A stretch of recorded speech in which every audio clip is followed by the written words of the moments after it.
Bharatiya Janata party के एक काबीना मंत्री विजय शाह जी ने जिस तरीके से उन बेटियों को जिन्होंने पाकिस्तान की सेना को थर्रा दिया, उन बेटियों के खिलाफ इतने अनर्गल तरीके से अपनी बात कही, इतने छोटे शब्दों में अपनी बात कही, मैं पूरी भावना को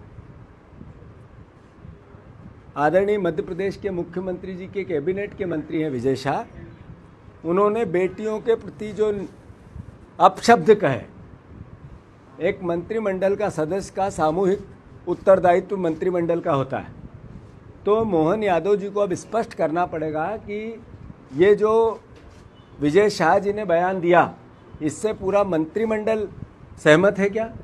पूरी भारतीय जनता पार्टी सहमत है क्या? और अगर भारतीय जनता पार्टी सहमत नहीं है तो इसी वक्त विजय शाह को बर्खास्त करना चाहिए। विजय शाह जी को इसी वक्त बर्खास्त करना चाहिए।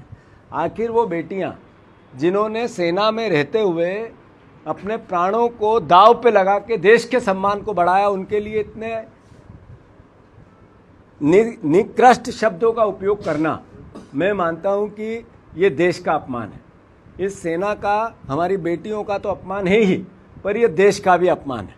तो ऐसा मंत्रिमंडल का एक सदस्य जो देश का अपमान करता है, बेटियों के लिए, ऐसी बहादुर बेटियों के लिए, देश की बेटियों के लिए जो सीमा पे सेना में काम करते हुए देश की रक्षा करती है, उनके लिए इतने निंदनीय शब्द कहते हैं, वो क्या मंत्रिमंडल में बने रहने लायक है? और अगर भारतीय जनता पार्टी ये उनका बर्खास्त नहीं करती है, मोहन यादव जी बर्खास्त नहीं करते हैं, तो मैं मानता हूँ कि पूरी बीजेपी उनके इस बयान से सहमत है क्या? और अगर सहमत नहीं है तो नेचुरल है, स्वाभाविक है कि उनको मंत्रिमंडल से इसी वक्त बाहर किया जाना चाहिए। कांग्रेस पार्टी मांग करती है, मैं नरेंद्र मोदी जी को चिट्ठी लिखूंगा, देश के प्रधानमंत्री हैं, मैं हमारे रक्षा मंत्री जी को चिट्ठी लिखूंगा, और मोहन यादव जी और बीजेपी के अध्यक्ष जेपी नड्डा जी, हमारे प्रदेश के मुख्यमंत्री, इन सबको चिट्ठी लिख रहा हूं कि ये आपको स्पष्ट करना पड़ेगा कि एक मंत्री ने जो बयान दिया है वो सामूहिक मंत्रिमंडल की जिम्मेवारी होती है।